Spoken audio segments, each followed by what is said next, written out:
Good evening, ladies and germs. I mean, gentlemen. This is Bob Onusko. I'm 88 years old, and I have Parkinson's. So I may be a little shaky at times, and you have to kind of put up with me. I'll do the best I can. It's an ego trip. I started out to write a journal for my grandchildren and children, whoever wanted to read it, about the old days and how we lived, what we had to eat, what the prices were, and how we traveled, all the good things of what we had back in those days. And hopefully I've done a decent job of that. Oh, first of all, my book. There it is. Life is the best remark from God. Now that's a strange title, and I'm kind of sorry I did it, because they put me in a religious category because God was mentioned. And that was too bad, because it's not really that. Most of the best remarks, after the title of course, are done about golf, drinking, sex, and marriage. That covers about everybody. The other thing we want to do is, we've been watching the Farm Channel, and Larry's Diner has a way of going off every night. He uses the same thing every night. I'm going to steal that line, but I'm going to start it with that. And that's, the mics are humming, the cameras are rolling, and we don't care. So that's a good start. Oh, there's no pictures in the books. That's because it's very expensive to put pictures. I should have put a few, but I failed to do that.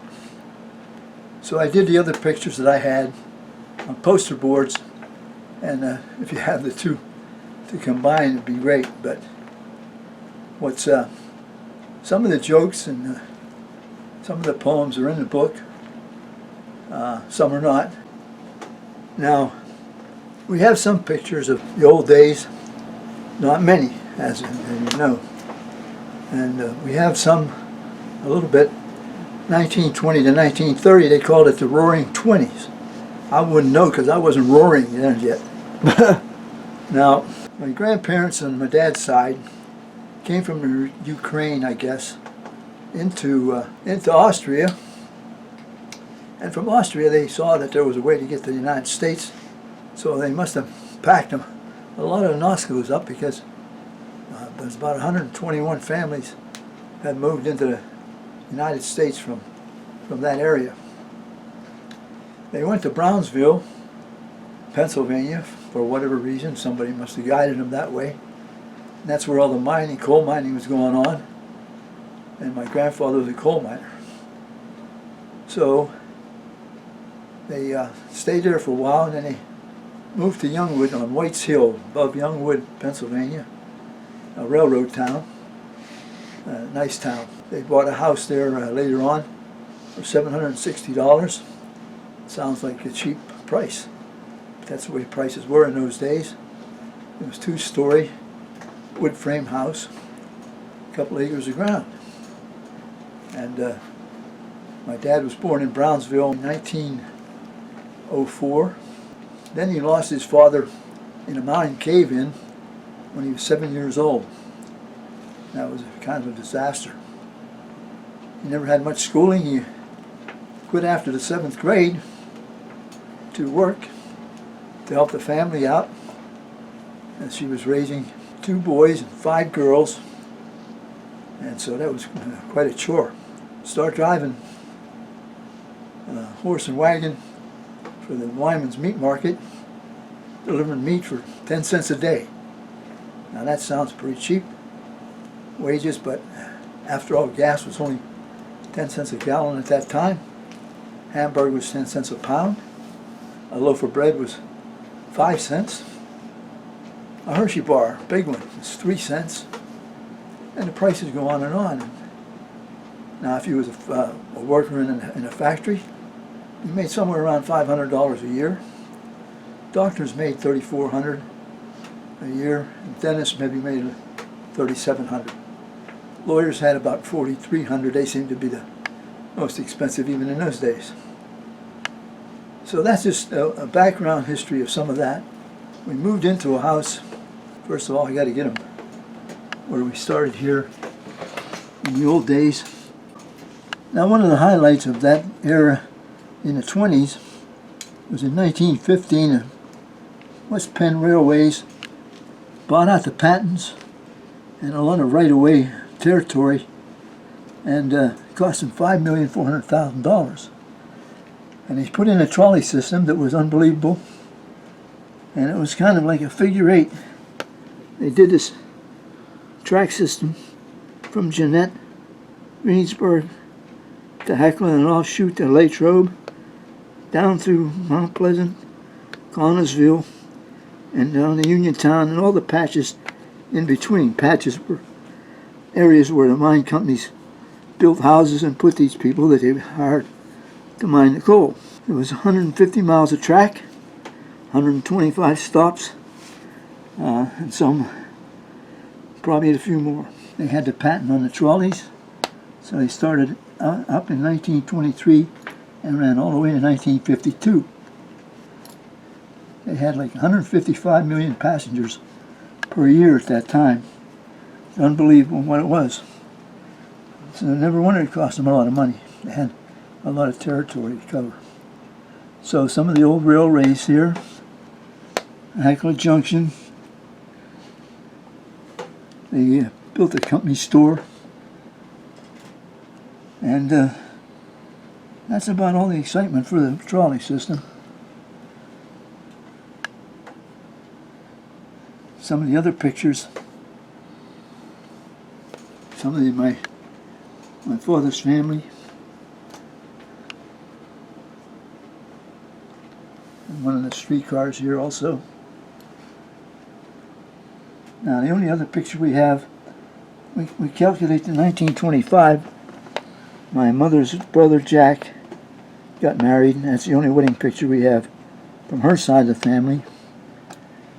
We have pictures of her, my mother here, in the old days. That was my Aunt Annie with her offspring that she had, illegitimate, named Bob. And that's another picture of my dad's family.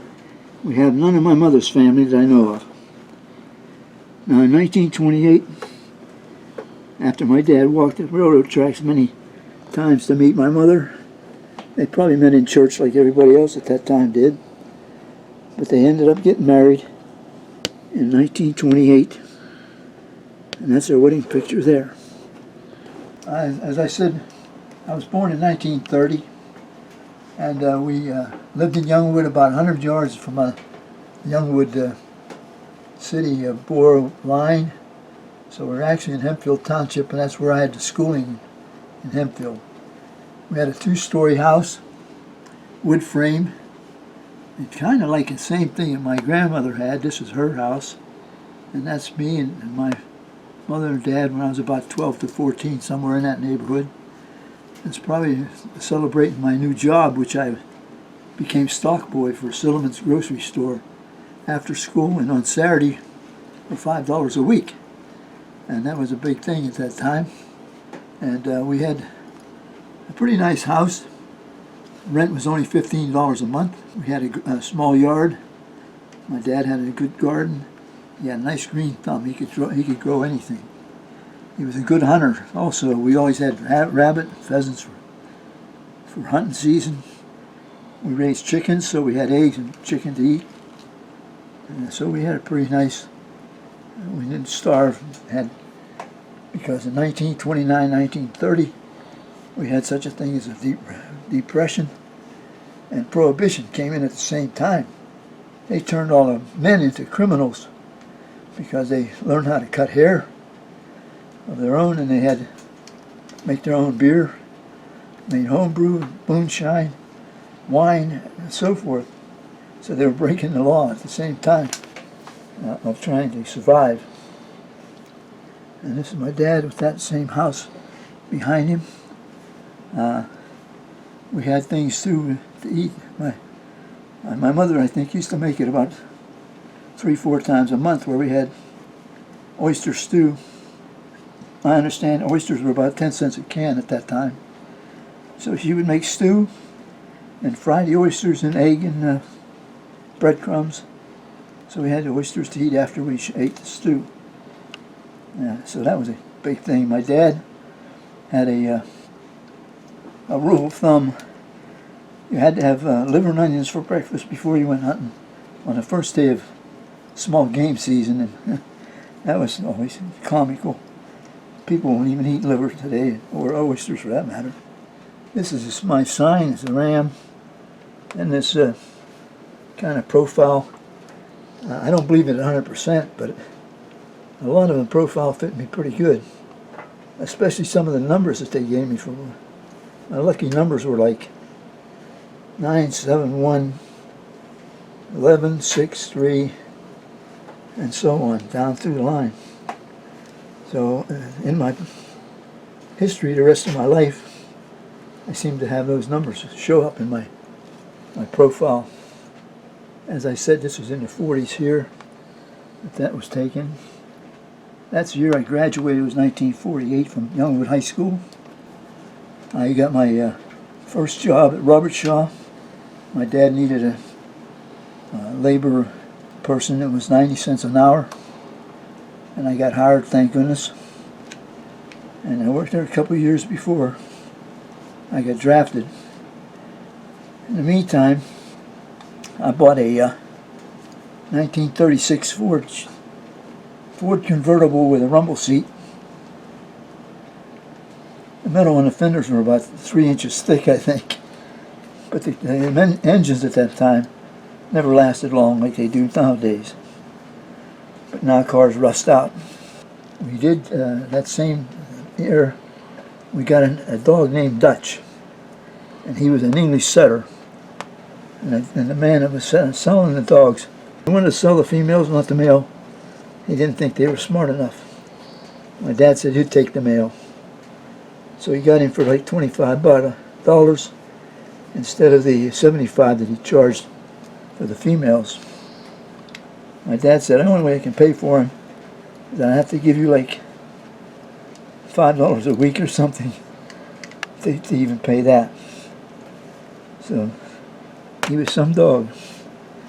At the same time, thereafter we decided to buy a house in Norvelt. This is the idea of the houses in Norvelt. In 1950 we moved there, and Eleanor Roosevelt, who the place is named after, was the one that instrumented this whole project.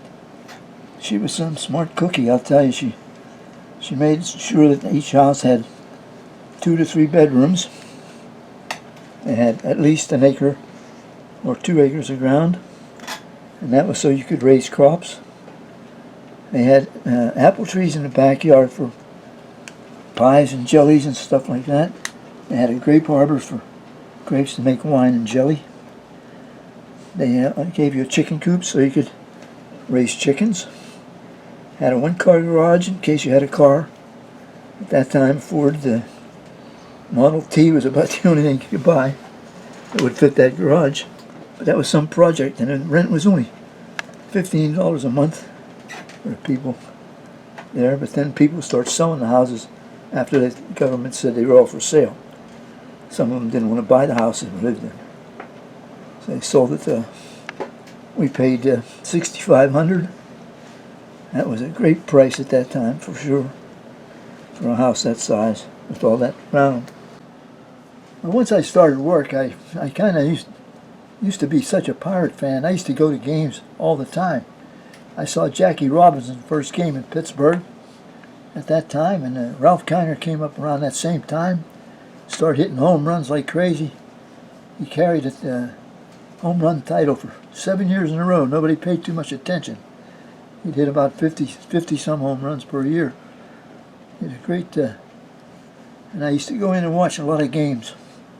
So once I moved to Norvelt and was working, I never got down to see him anymore, but this was Kiner in the old days, and he became a legend, actually, on sports announcing. He did the New York Mets, and never missed a day, even though he had cancer.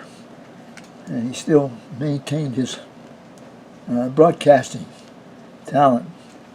Around that same time of 1950, I should say, this was my mother and my three aunts, or three sisters. They took a picture back in those days. This was Ann's boy, Bob, that I mentioned. And Bertha, my Aunt Bertha raised him. But he joined the Army after high school and thought he would see the world. Well, instead of that, he was supposed to go to Korea, but the ship turned and went up to Alaska. They thought the Russians or Chinese would come across Bering Strait, so they wanted to block them off by having troops in Alaska. So they took that whole shipload of troops up there, and he spent the next couple of years up there. Cousin Jack was also drafted. He joined the paratroops, and he was stationed in South Carolina, I believe. At the same time, I got drafted in January of '52, and they shuttled me off to Fort Meade, Maryland on a train, where we got our orders, and then we went further south. Pulled into Camp Chaffee, Arkansas, which was a tank training training quarters, and I didn't like it there. It was just dirty looking, and just didn't appeal to me at all, and I didn't want to live in a tank. But thank goodness when the orders came out, they split us up and put half of us on buses to go to Fort Sill, Oklahoma, is where I ended up with basic training. And that was a great place to be. This is an idea of what the basic training looked like when we, normal basic training, along with survey for the artillery, shooting of the guns, and coordinates, and how they were doing against their target. So the survey school graduated from that along with basic training at the same time. Then we had a short leave to go home before we went overseas, and they had a list made out. Half went to Germany and half was going to Korea. I was in the Korea bunch, so I went home and spent some time with my parents before I went to Seattle. I flew up there, and we got orientation,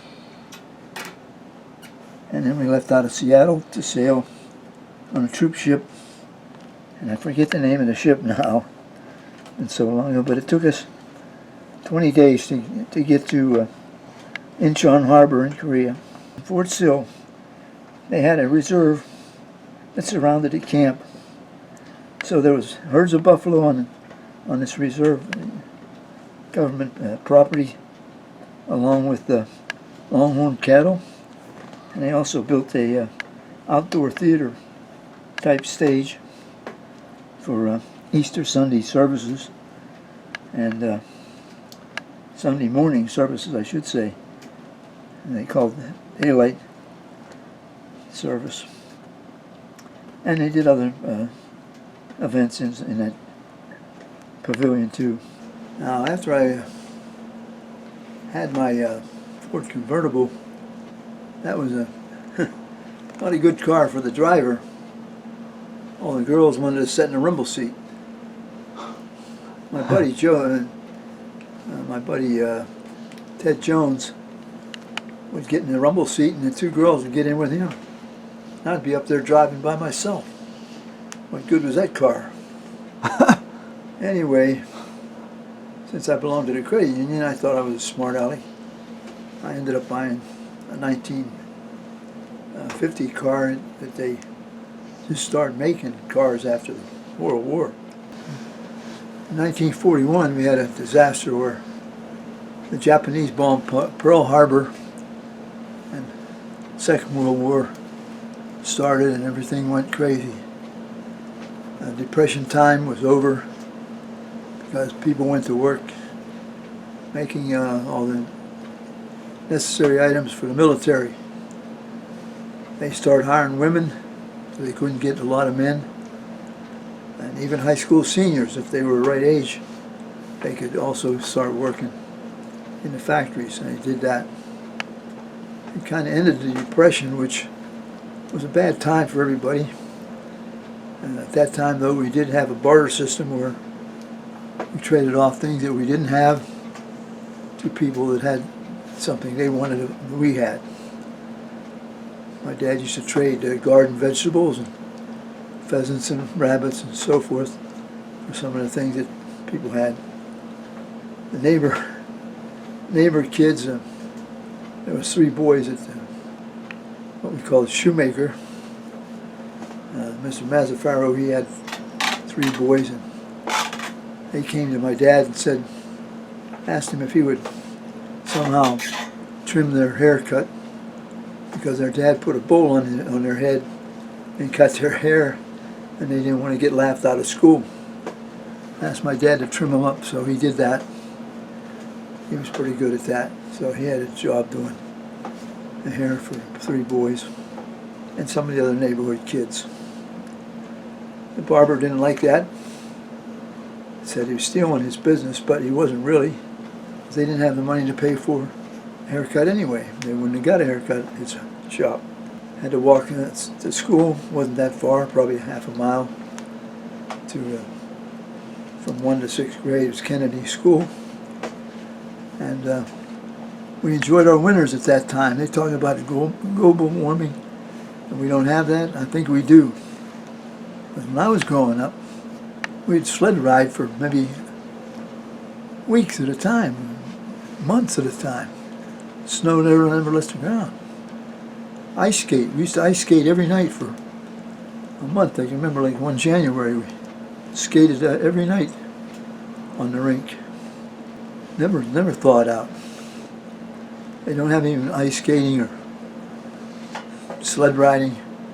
I think sleds or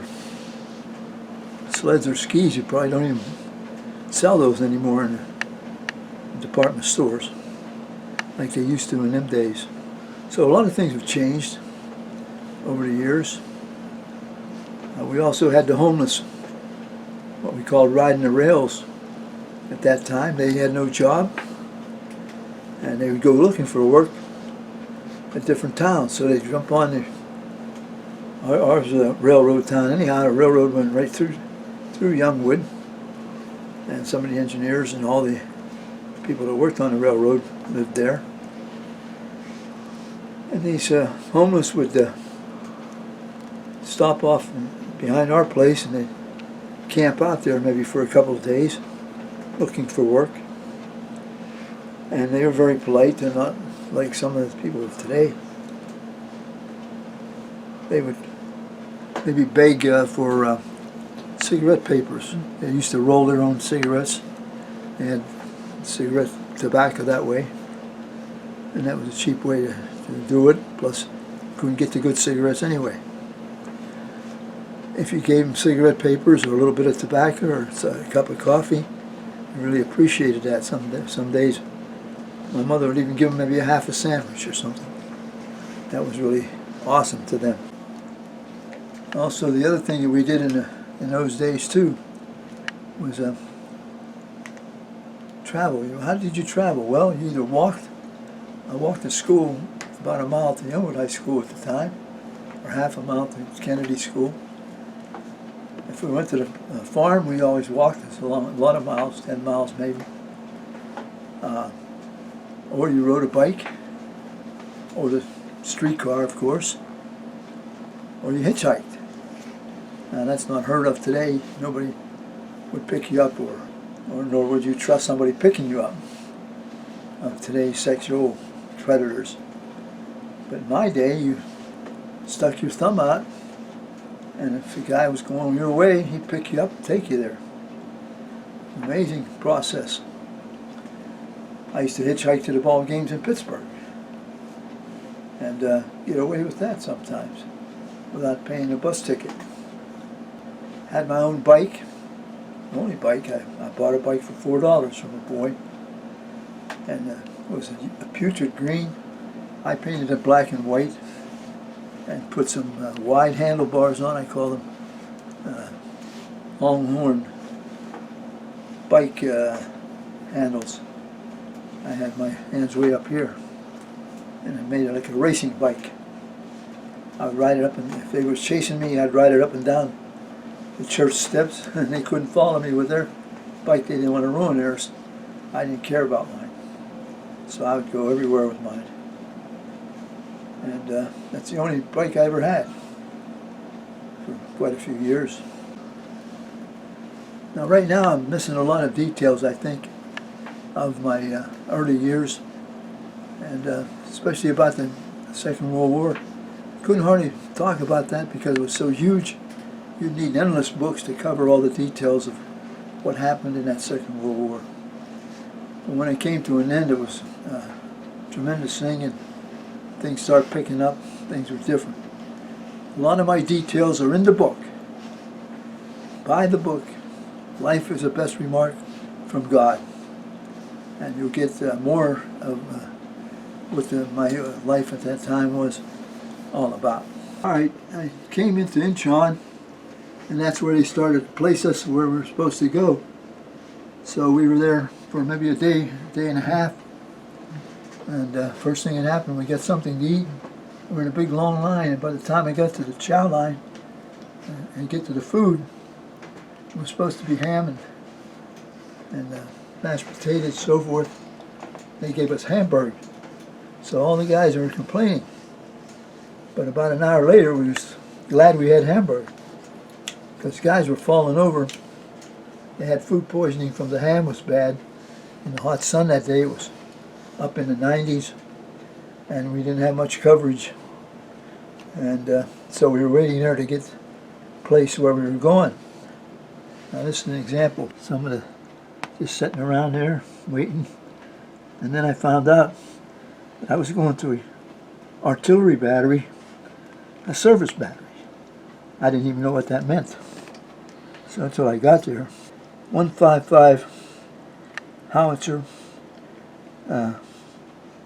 artillery piece that fired these big shells. It weighed 98 pounds. And as you can see, that was quite a task to lift over overhead. So during that time, I got to know all the troops that were in that area, because the artillery at that time was in the background waiting for orders of their next encounter with the enemy. So the guns were in the rear. So it was a good time for me to come in and learn what was going on. That was an example of the powder casings and the shells themselves. Here's one of our show-offs with a shell on both shoulders. He was a tough guy. Willie Wilkes. Most of the time he was always drunk. If he could get his hands on money, he'd buy a fifth of liquor. And while he was in the rear, he got away with it. But you didn't do that when things got busy. So in the meantime, some of the write-ups of our excursions, troops that I got to learn the ropes from. Some rotated soon after that. Some are still around. But it was a long time in the rear. So this is our deadliest battles. That's an example of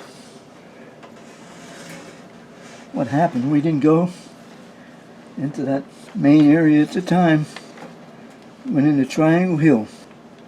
And that was October the 14th, all the way to the 25th of 1952. We had 365 killed in action that day, that week, and 1,774 wounded. That was a tough battle for us. We pulled back. And that ended up when we pulled back around Christmas time, so we had Christmas with the Koreans of that area. And there was an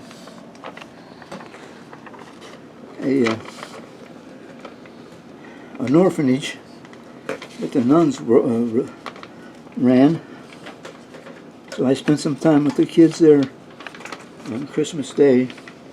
They got to see Santa Claus and whatever. It was a great time. It was good to be in there.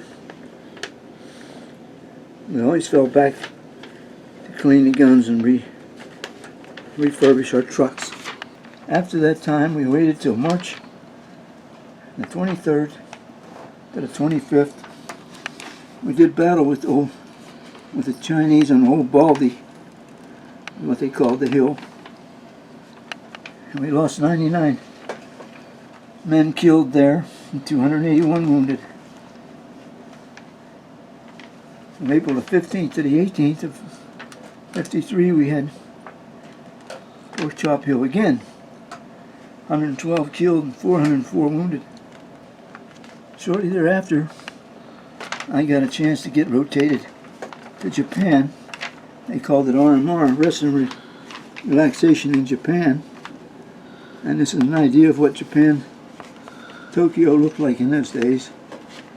I didn't stay in the main hotel because all the hotels had the call girls in them, and if you had sex with all those girls, 9 chances out of 10 you were going to come back with what they called, Koreans called paidoki, which was a sexual disease, gonorrhea, or some of the other bad stuff. You could kind of cure them with the penicillin, but not total cure, and that's what I didn't like. It could come back later in your life and maybe infect your wife or something. So I never messed with the girls over there. I stayed in a USO, that's what it was, USO facility. Had rooms and a bar, and I stayed there with a bunch of guys. Somebody laughed and said, "Oh, you stayed with the gays." I had no idea about anything at that time. Didn't even think about it. Whether they were or weren't didn't matter to me. I had a good time. We got drunk at the bar almost every night. We did go to dance halls, and after the dance, the girls went home and we went home. So I didn't mess with them. And it was this girl here agreed to go with me to try to find paintbrushes. The guys in the guns wanted paintbrushes to be able to swab their guns with it. And everywhere I went, they tried to sell me the paintbrushes that you do pictures, paint a picture with. I said, no, paint a wall. They didn't know what I was talking about, so I took this gal with me. We went all over Tokyo. Never did find paintbrushes. I think they were pulling my chain. Either the gun guys were pulling my chain, or the Japanese were. I don't know which, because I couldn't understand either one of them in their talk with that. The RMR lasted between their flight there and back from Japan about 7 days. So you got a break from the action. Now we know, after all the years after I came out of service, I realized what the government was doing. They weren't helping the soldiers all that much, especially by letting them get paidoki. But anyway, it was a ploy to help the Japanese economy, of course, because every soldier that went over there spent all his money that he had saved up. So by the time you go to Tokyo now, you have all modernistic buildings. You don't see this kind of housing. They used every foot of space they could find. In fact, in the high-speed tunnels where the train went, they had cardboard boxes stacked, and that was their room under the bridges and tunnels. So they used that space even. It's kind of sad, the way they were living. And of course, a lot of things happened with the atomic bomb. And they were very bitter with the American government anyway. It's a wonder they cater to us at all. Now, years later, my great-granddaughter had a project in school, 3rd grade. They could get special credit for some kind of event that they could say changed the world. And of course, Second World War was mentioned, and Korea, and the Depression, and so forth. Well, seeing that I was in Korea, granddaughter came to me and said if I could help her put something together about Korea. So she had her put together an event, and of course she didn't win. The Second World War won that, but she came in second. Anyhow, this was an idea of what I gave her. Gave her some of the pictures of my troops and some of the events that happened during that time. And she put a nice poster board to turn into school class. Worked out pretty well for her. This was some of the headlines that happened. This, 10 troops held off 305 Chinese. It was amazing what they went through. This was me around that same time. And this was our houseboy Lee. We never talked about him much. He was pretty well crippled up from a 50 caliber machine gun that hit him. And his parents were killed. So we took him in, especially in the rear. When we were in the rear, he was with us all the time. He would do our clothes and clean up our tent and so forth, keep us straight. Some of the other guys that were with us at the same time, Jasmine put all that together. Pretty cool. When I returned home, I ran around quite a bit, played some baseball, kept myself pretty well wore out. And one of the guys I worked with was also a kind of a relative of mine. His dad married my aunt. His name was Grega. And the daughter was getting, and Grega died. So I left my aunt with these boys and two or three girls. No, it was 3 girls, Grega girls. And the youngest one wanted to get married. They didn't have much money, her and Barry Steinbeiser. They thought they would just have a quiet wedding in the backyard and a reception. And they asked me to be in the wedding party. Now there was a girl in church that I noticed, but I thought, well, she's in high school, too young, and so I didn't think about it. But they laid a trap for me. She was good friends with the Grega girl and requested that I would be her partner in the wedding. And then they asked my mother and father to be master of ceremonies. They wanted to do an old-fashioned kind of wedding, so never thought my dad would go for it. He even went and bought a tux, or rented a tux, I should say, and bought a gown for my mother, and they were part of the festivities. So anyhow, this was part of the wedding party and so forth. And this was when Rita and I first met, whenever she was ready to go to the church. When I picked her up, I couldn't believe it. It was like trying on a new glove. It fit like a glove. We were a good team. And I never knew it was like meant to be together. So then this was some of the yard activities. We just did it in the backyard, and lots to drink. Everybody had a great time, and we enjoyed the old-fashioned type wedding. About a month or so later, they asked me to be best man in one of my, we had a common niece and nephews. Rita's father's brother married my Aunt Susie, and so they had children, and the one wanted to get married to this Marine, and he wanted his brother to be best man, but he wasn't Catholic. So they asked me to be best man of that wedding, and Rita was in the wedding party. So it was another good time we had together. We enjoyed each other. And then this is Rita's parents, her mother and dad, and her twin sister. And then from then on, we kind of was dating, and we decided to go visit her sister Irene and her husband. Moved to Buffalo, New York to try to find some work, because he had a tough time getting a job around Pennsylvania. So we had like a trip to Buffalo and Niagara Falls, kind of ahead of ourselves. Like it wasn't really a honeymoon, but we went with our sister and our boyfriend, and we had a good time up in Buffalo the whole time we were there. Of course, when we came back, didn't take real long to plan our wedding. It was like it was meant to be. On top of that, our father had bought the house that my grandfather and my mother and all them lived in 1946. He bought it. And so when I went into the house, it was like going back home.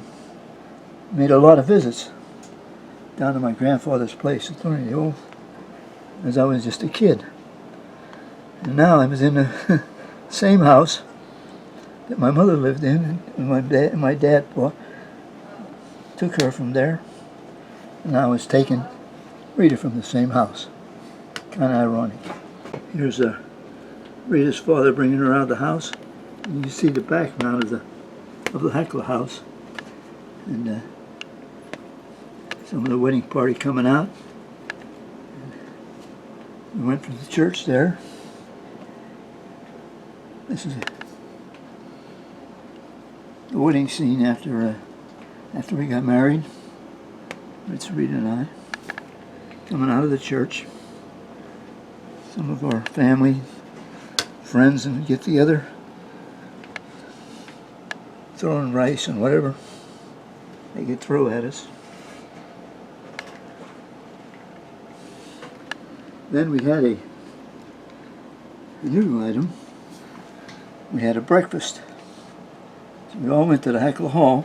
They used to call it Heckler Hall. It was a mine. The old Heckler Mining Company built that hall. And they had lodges in there and different dances with the kids and so on. Well, we rented it for this breakfast. And this woman made up a breakfast menu, and we ate there. So this was an idea of all the family get together. My new brother-in-law, Joe DeFloria, was part of the greeting of the group, and they had to have a shot of liquor before they could get into the breakfast. And of course they had an apron there so you could collect a few dollars. This is the only picture we ever had of Aunt Mary, and everybody called her Fat Aunt Mary.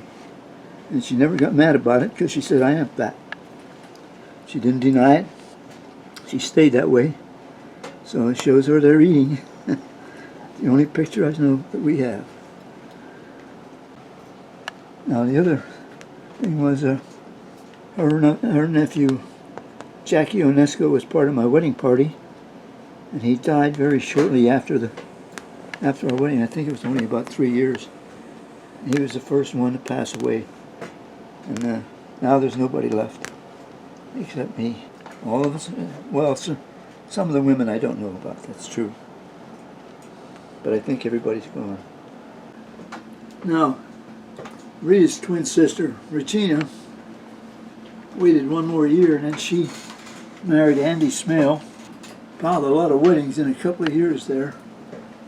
Because, like all things, once I got married, my best man, Joe Trutch, got married. Eddie Renchard got married. Quite a few others, Paul Grega. Different people that were traveling around single all of a sudden started getting married. I guess I started a trend. Now, since I was playing baseball, I was on a couple county league teams and so forth, but suddenly realized that I was not getting too much younger, getting tougher to get in shape for that anymore. I took up golf about in my 30s. Realized now that I'd like to start earlier, that's for sure. But we had a golf course far away, about an hour away, called London Hall. We used to go there on a Saturday morning from the Heckler Club. We had a little get together of the guys. Ended up having a league. After a while, the travel was something else, and we had a new golf course opened up in the area called Pleasant View. Some farmer got his farm turned into a golf course. It wasn't doing that well, so he decided to sell.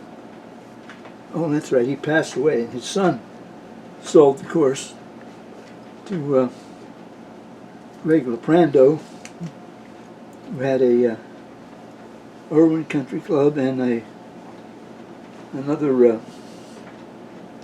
club that he had purchased in that area. But he bought Norvelt, or I should say he bought Pleasant View, and had to change the name, so he called it Norvelt Golf Club. Too bad, we liked the Pleasant View, but you can't keep that, so that's the way it is. At any rate, over the years, that turned out to be one of the finest public courses around. And when the son took over, he did a very smart thing. He redesigned it. The back nine, I should say the front nine, pardon me. The front nine, and also put in a small 9-hole course in between. Pretty much satisfied ladies and children if they wanted to play a fast nine holes. And it was a little mini course like in between the regular course, and has done well over all the years. So all in all, the son really did an excellent job with a new clubhouse, a rustic kind of a clubhouse, fits the area, a porch setting where you can eat outside or inside. The course itself is excellent shape. Everybody likes playing the course. Easy to walk if you want to walk. Easy to score on if you have a decent game. So people go away happy with a half-decent score. I put the sign up on top there, Onusko family, lifetime members, and champions of Norvelt Golf Club. Reason being, in my case, I started about 5 leagues over the years, or helped to start, I should say. And one was a women's league. It's still playing, still has a good following, good group. Pretty proud of that. And some of the other clubs have quit playing as a league. All the members are old and over the hill now. In my case, it took me quite a while to win a championship, but I won a second flight championship at Norvelt. And when you got into the finals, you had to play a guy the same day, 36 holes. I beat him 1 up.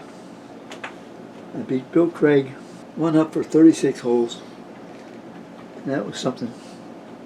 Now when you win the championship, the pro at that time put you into the next category. Instead of the second flight, the following year he puts me in the first flight. I said, how can you do that? My handicap doesn't fit. He said, that's why I do it, so you try to get your handicap lower and play good in the first flight. Well, it took me 5 years to do that, and I finally went up against some of the elite golfers in the championship flight. First flight was tough. You had to be 10 or less handicap, and I managed to beat Joe Bazela. Sudden death after 36 holes. We were tied, and I beat him on the first extra hole, and that was something else. So that's why I say we were champs at the course. The Women's and Ladies League was started because my wife Rita bugged me to get started with the ladies. The first year, her Marie Cerrone won the team championship, so to speak. And then the following year, I think Rita came in with the most improved golfer. We moved to Florida, and she started playing the country club I worked at. And she would play every day if I left her. That's how much she loved the game. And she only used a 7-iron. That's why we called her Sevi. That's all she ever used. And a putter. But she could do it. She was a swinger. My son's high school career matched, it was a 6-year run in the Norvell area, where these boys were spending most of their hours during the summer months at the golf course. And young Larry Leprando, the owner, would let them play for nothing, all they wanted. So they loafed around the course almost all the time, playing and scoring and so forth. When they got into the high school, they had a 6-year span of six golfers that were the best. And they won 6 championships in a row. And my son ended up being the 6th player out of that bunch.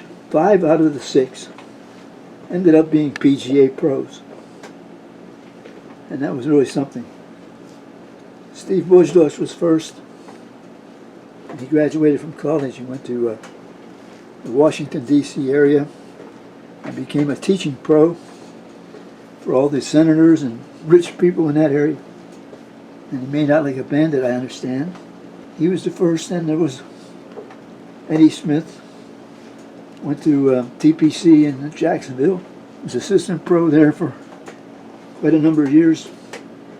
And ended up in his own business, counselor and a advisor to golfers in all the leagues, LPGA, senior members, and regular tour. He did quite well. Joe Clinchock started out in Florida, and then he moved from Florida to Pennsylvania to a country club near Pittsburgh, and has been a pro there ever since. And that's a long number of years. His brother also, Johnny, followed up, and he became a pro at the Ligonier Country Club. Has been there all the years that I can remember. My son, he's had probably the best courses in the country, some of them, that he was at. But when golf started to fall by the wayside, they started closing these courses. Not his fault. Fault of the economy. But he had 5 different courses that he was manager or general manager, director of golf, or the head pro at all these courses, and eventually he had to close them up. The last one was a private-owned course, one of the oldest courses in Florida. I thought he had it made at that course until they closed that one. That was a real shocker, because nobody was moving down, and the older members weren't playing anymore. So they started going broke. Couldn't pay the help. He lucked out, became instead of a golf pro, he became a bowling pro. He's now general manager of a 40-lane establishment in Deltona, Florida. And the only thing wrong with it is a lot of hours.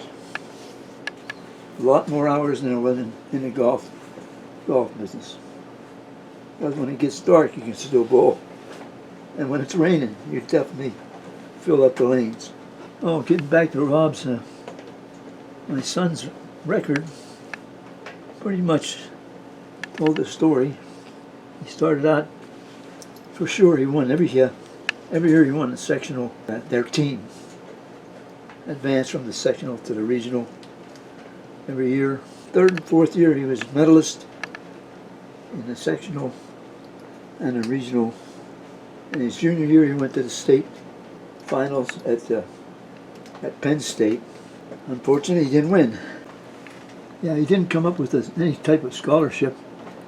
And a few of the northern courses, one coach in Geneva wanted him so bad, he followed him all through high school and wanted to know why he couldn't have players with the mentality that Rob had. He had easy going. Didn't matter what he scored. He didn't get upset or throw things or do anything like that. So that coach was very impressed and tried to get him, but Rob wanted to go to Florida. So we got him in Florida, Flagler College. Moved down with my daughter, who had moved prior to that, with her husband. He had moved to Florida. I get into that later. Or get the book. Everything's in the book. It follows everything pretty well. From here on, you get the details a lot easier than I can explain them here.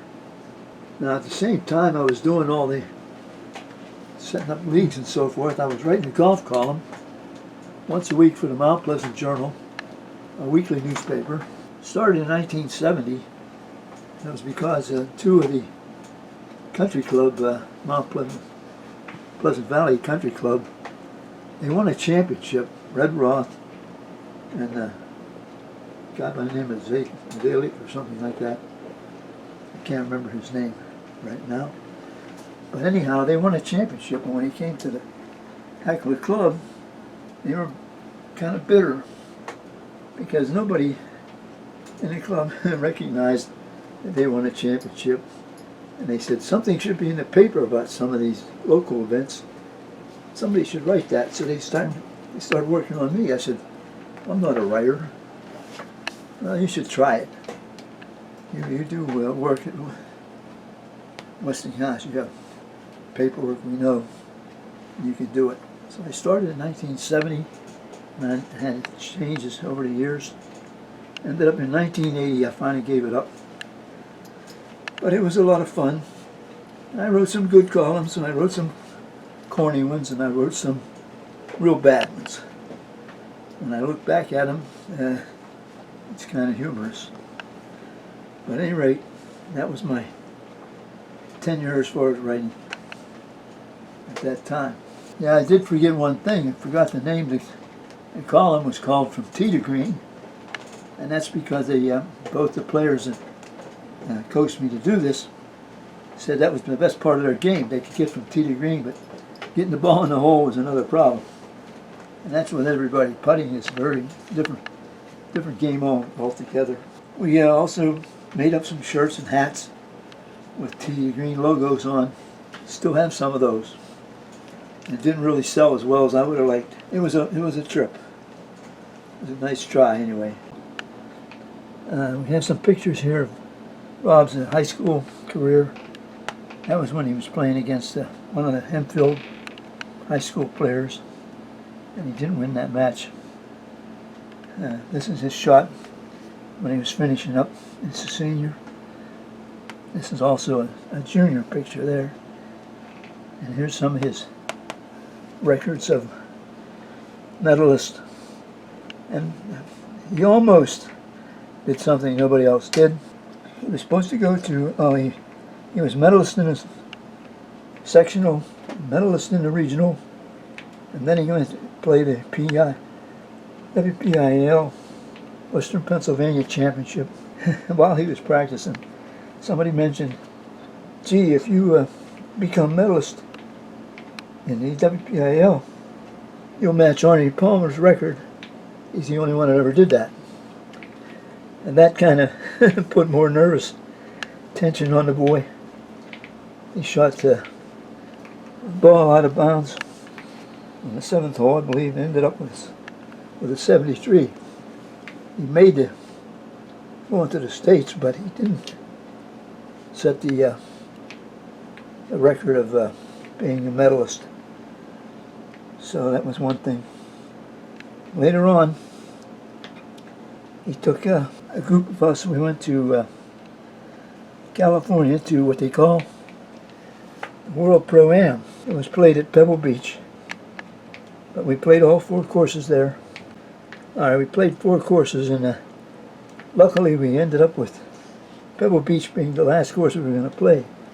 I like Spanish Bay the best. A guy like walking out of the ocean late at night. We come up and play the bagpipes around a knoll in front of the clubhouse. It was really awesome. But he was playing the ode to the golf gods, he said. And they did that every night, just as it got dark. This is some of the shots. We talk about Pebble Beach. Infamous number 7, par 3. The wind blows so hard there, You can hit anything from a sand wedge to a driver. Depends on how hard the wind's blowing. These two after that are really awesome. Number 8 is a fairway that comes out and you have a cliff. You can hit over the cliff and try to hit the green, or play the regular right around the thing. Number 18, of course, everybody knows, finishes up at the ocean. And this is Rob swinging on his second shot, going into that par 5 at 18. Unfortunately, while we were out there, it rained all 4 days that we played. I'd like to do that when the sun was shining. When we came back, Rob had a very lucky thing happen to him. A group came into his golf club to play in a qualifier for a Buick Scramble. It used to be called the Oldsmobile Scramble. Rob played in it many years when he was at Indigo. The Buick Scramble was a kind of a sponsored Tiger Woods event, because he was big on the Buick commercials at that time.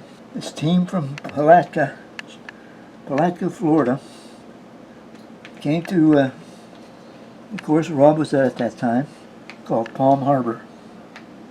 And they set the record that day, 15 under par, gross. And that was really amazing. They could hit the ball long. They was good putters. Then he came to Rob and wanted to know if he could be their pro at the Scramble, because the golf course that they belonged to had no pro. They had nobody to represent them. So Rob checked into it. He was allowed to do that. So he became their 5th player. And they really did well. They had the par 5s. They did 54 under par, I think. They had so many eagles, I can't remember. It was unbelievable. They was almost winning the tournament. When they got to number 11, they started running out of gas the last day. And the drives weren't hitting the fairways like they were the other 4 days, the other 3 days. They ended up losing. And that was sad, because they had the team that could have won it. And this is an example of their activities at that time. And the presentation, I was at the bar. And I went to go out the door, and the guard stopped me and said, "You can't go out that way. You have to go all the way around the back." So I said, "What's up?" He said, "Tiger's here, and his bodyguards don't want anybody going in and out here." So I had to go around the building, and that was kind of... But anyhow, Tiger presented the trophy that day. It was pretty good. Now, I talked about Rob not getting a scholarship or playing where I thought he might or should have. But all in all, he did well. There's a lot of players never got a chance to play the courses he played in the tournaments he was in. He played in the North-South Junior at Pinehurst. There was 419 kids there, all different age groups. And he did all right. Didn't win, but played well. Then we got another chance after that, because we just didn't have that kind of money. We played Pebble Beach twice, World Pro-Am once with the Indigo group, and Ferguson was the pro. And they went out there once, and then he went again when I went with him. And that was great. So we got a chance on that. His team was 15 under par gross at Bay Hill in the Oldsmobile Scramble, and one of his players dropped out to get married. Why? I don't know how he could miss that tournament, but it screwed up their team, and they didn't win. But they almost won the Buick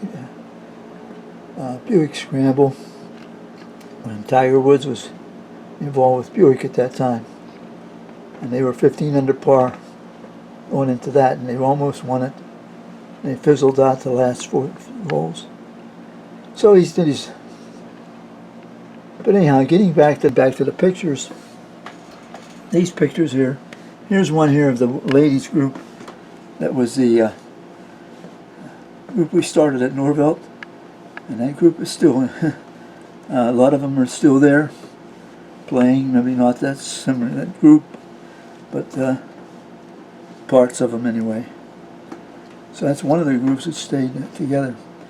Now the rest of the pictures here are mixed up in all kind of years, so we didn't try to segregate or figure it out.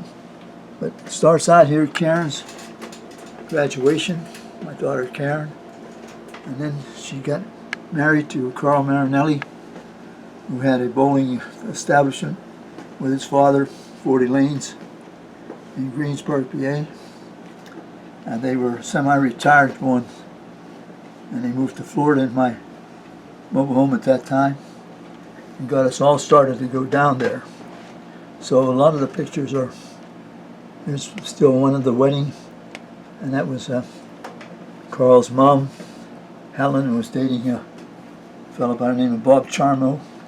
So my wife and I was having dinner with them. This is my daughter Marilyn, her graduation picture shortly thereafter. Karen's. This is just a shot of an entrance at up in Palm Coast, Florida. This is a shot of our trailer, mobile home that was in Florida.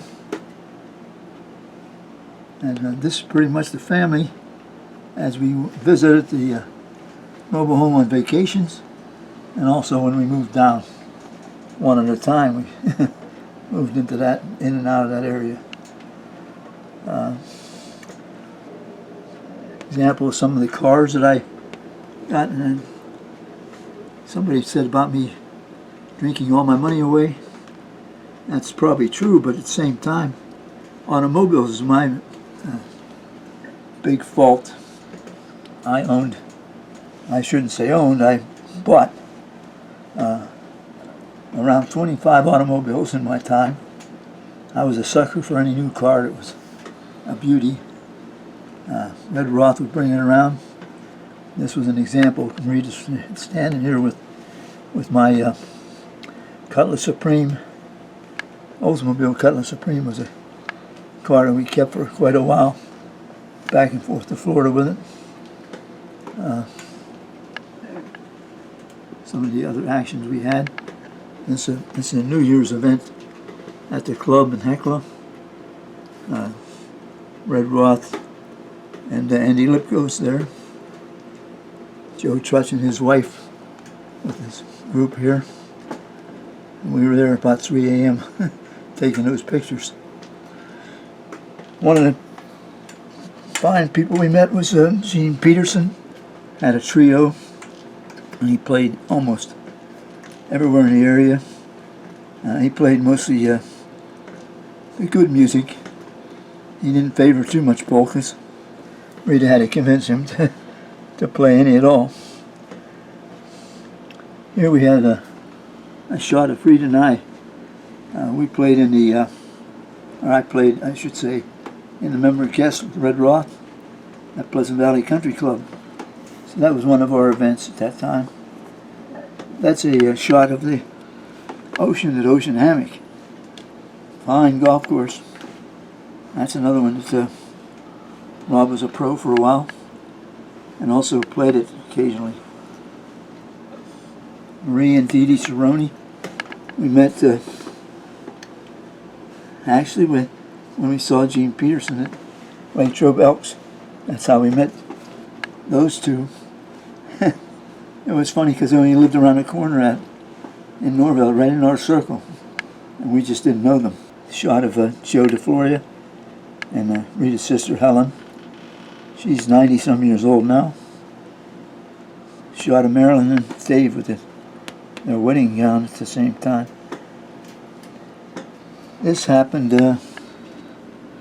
years back. Rob was at the Steeler camp when he took that shot. This is a goofy picture, and we got that at Rob's wedding in the Keys. We had that taken. Had to be a little drunk to get out there and do that. pretty much all. Here's the Karen's second husband, Patrick Moriarty, and their fine son Patrick. And that was quite a while ago now. He's 21 years old now. This is a shot of the Karen's family and my mom back in the old days. We moved her down to Florida, so Karen would go up to visit her, so they took a picture. Picture of my book. Don't forget the book. Gotta worry about the book. That's you can get it at freezingpress.com or pull up my blog. Life is the best remark from God. .com, and it'll come up with a blog, and you can see all the pictures and write-ups we have there. This is a shot of Irene's sister Irene, Rita's sister Irene. Had a home they remodeled. It's really nice. This was a shot of our golf league championship. Three of us, me, Eddie Renshaw, Happy Furwell, Steve Grega. Oh, and a shot of me in the backyard, of course. A little bit of Tita Green. The three pictures I had back in the old days of the golf column in the newspaper. Now the next event, Marilyn announced that she wanted to get married, and they didn't have much money to do that. Her and Dave Strain. And he would come up on his motorcycle when they'd go for a ride, and so on. But anyhow, they thought about the sandwiches at one of the clubs or something, and I said, come on. I'm working at a golf course, country club, Pine Lakes. Let's see what I can do for the hall. I got an employee discount for the hall and for a meal, and so we had the wedding there. And it was a great time, and everybody had a real blast. And I had some great comments from people from Massachusetts that were there at the wedding, and they said never had they been to any better wedding than what we had. So, good example of some of the people that were there. Two from the park that we lived at Flagler Beach. We had 6 people from Pennsylvania came down. Rita's sister, twin sister, and her husband, and Helen DeFloria with her boy Eddie. So there was 4 from her. That 4 from Pennsylvania, plus Betty Burt and her friend was there at the wedding also. We had 5 from the golf course, and I invited all the employees that worked with me, and some of them chose not to come to the dinner, but they were at the church. But there was 5 at the dinner, and that's the ones that really had a blast. Some of the shots of the people that were there.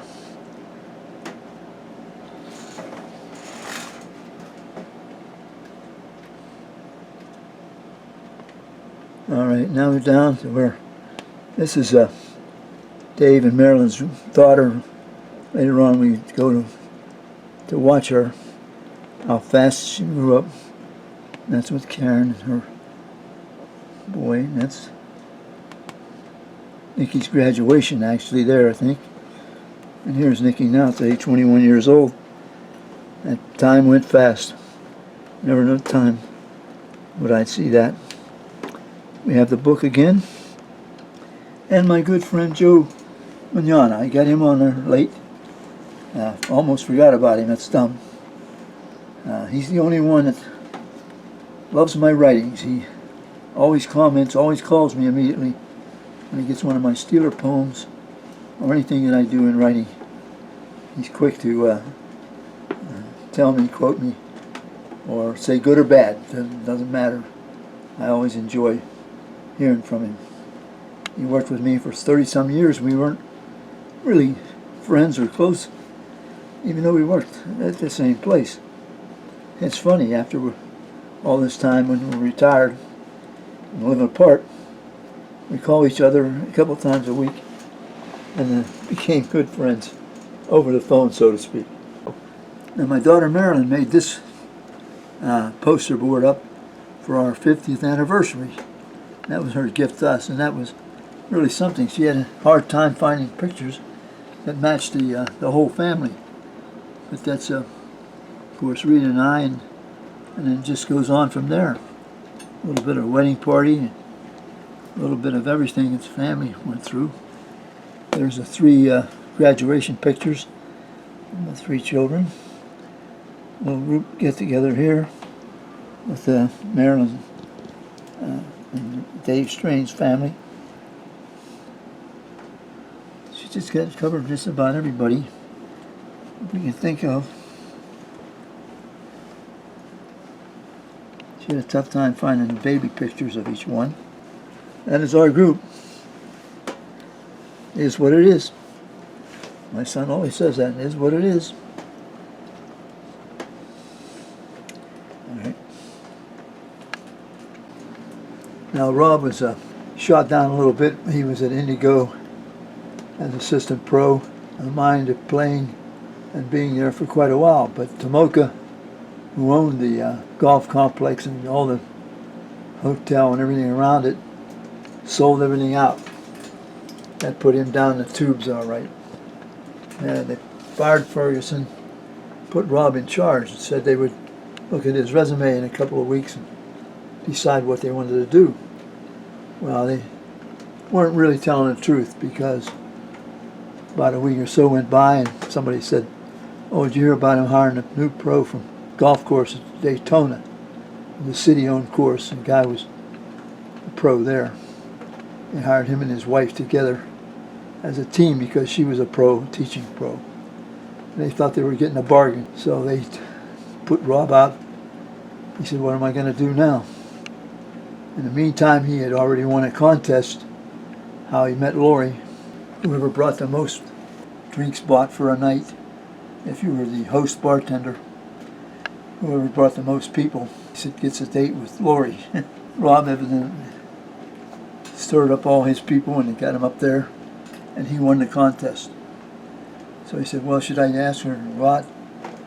Dad, she might turn me down." I said, "Well, that's all she can do is turn you down." So I would go for it. Lo and behold, they got together and eventually get married. But in the meantime, she knew of a friend that was told her about Rookies. Well, it wasn't called Rookies. It was a bar at the Super 8 Motel. And she said it was open for somebody to take it over. So her and Rob got involved, became the owners of the bar, and then he asked for a name. I came up with the name. I said, "Well, why not call it like a sports bar, call it Rookies?" And so that's what we did. They had it for 6 years. And this is a shot of Rob and Lori's tenant bar, of course. And then there's shots of all the various race teams and events that went on at the racetrack, because some of the mechanics stayed at the motel. They loved the bar because it was open until 3 o'clock. They didn't have to drive anywhere. They could just drink right there and go to bed. And they go right upstairs. So, and then the motorcycle group was next. They came in from Ohio and brought one of the things they brought was a copy of now here's a scene we had too with a lot of the football games. Different friends of ours and people would come to the bar to watch a game. This group came down because from Pine Lakes, celebrating Rob's birthday, I think it was, and we had a great time. Just various shots of the bar scene,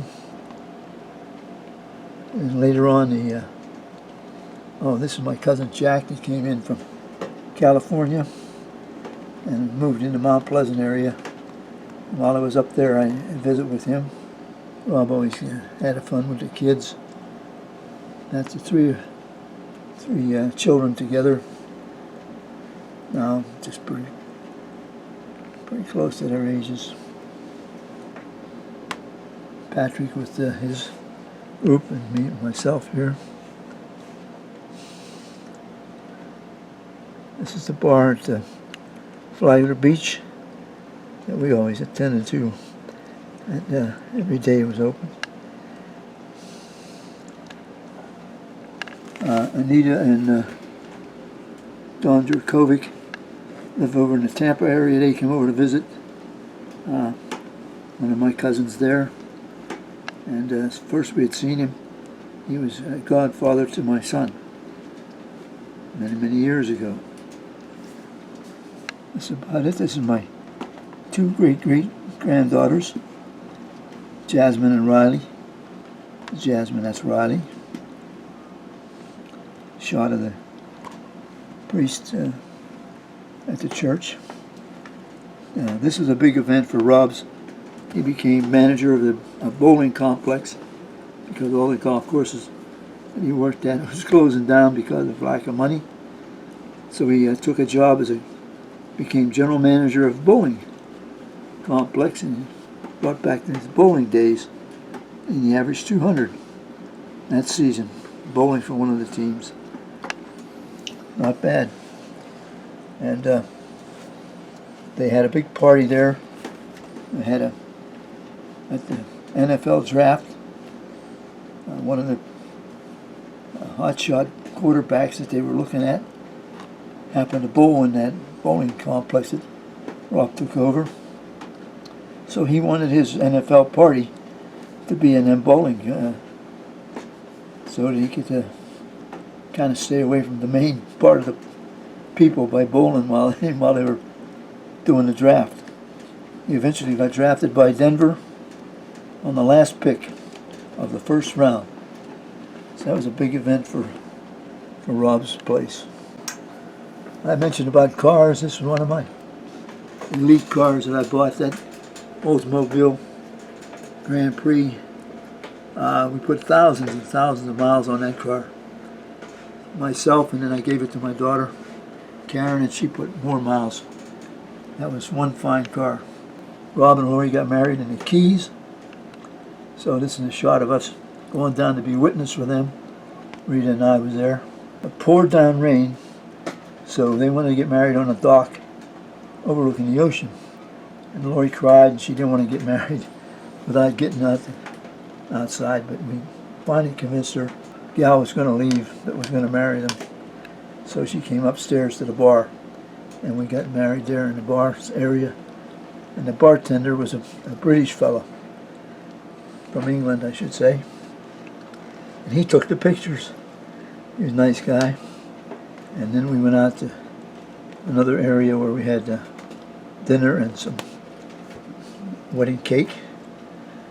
And that was a nice time for us, for sure. And of course, the bar I mentioned was 6 years.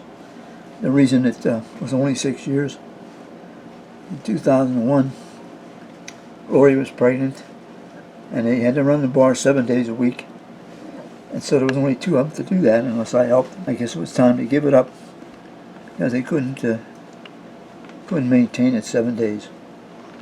So they closed down, and Rob became pro again in Pine Lakes area, Palm Coast area. That was their little son, Robbie, was born and named after Dale Earnhardt, as him and my son, they were big fans of Dale Earnhardt, and that's when he got killed right around that time at the racetrack. So Rob became Bobby Dale. That's Rob Dale. Yeah, instead of Allen, because it's my son is Robert Allen. All right. Here's a shot of me in a Halloween costume. I cracked them up because I went out and rented a chef's outfit. I had started cooking for the family when Rita got sick. I thought I would show them how to make all the old-fashioned items, so they called me chef. I had a little blackboard that I put today's items on it, what I was going to cook and what I was going to have in a poem, and that was kind of cute. I ran out of space on Blackboard eventually, but we had a lot of fun with that. And of course, the Halloween time was always a good time. Always dressed up. Everybody trying to win the contest. Some shots of the children and grandchildren. Robbie, when he's small, started out golf pretty early. And that's when he was still up north. And that was in the backyard up there. One of the great shots. He was involved in football. He was in the flag football.